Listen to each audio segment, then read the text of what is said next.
IVF ட்ரீட்மெண்ட்டில் கர்ப்பப்பையில் எத்தனை கரு ட்ரான்ஸ்ஃபர் பண்ணும் அப்படிங்கிற டவுட் எல்லாருக்குமே இருக்குது.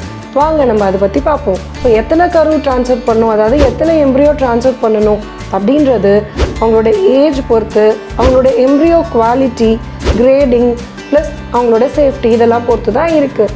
அந்த காலத்தில் நம்ம மல்டிபிள் எம்ப்ரியோஸ் 3 or 4 எம்ப்ரியோஸ் வந்து ட்ரான்ஸ்ஃபர் பண்ணிகிட்டு இருந்தோம்.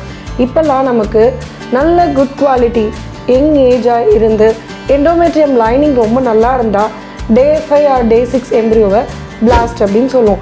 ரொம்ப நல்ல பிளாஸ்ட்டாக இருந்தால் சிங்கிள் எம்ப்ரியோ ட்ரான்ஸ்ஃபரே போதுமானது. சப்போஸ் நம்ம Day 3 or Day 4 embryos freeze பண்ணியிருக்கோம், குவாலிட்டி கொஞ்சம் ஆவரேஜாக இருக்குன்னா டபுள் எம்ப்ரியோ ட்ரான்ஸ்ஃபர் நம்ம பண்ணுறோம். ஸோ எம்ப்ரியோ ட்ரான்ஸ்ஃபர் பண்ணுற ஐவிஎஃப் ட்ரீட்மெண்ட் எடுக்கிற எல்லா கப்புள்ஸ்க்குமே இதை பற்றின நாலேஜ் ரொம்ப ரொம்ப முக்கியம். So please save this video and share the video.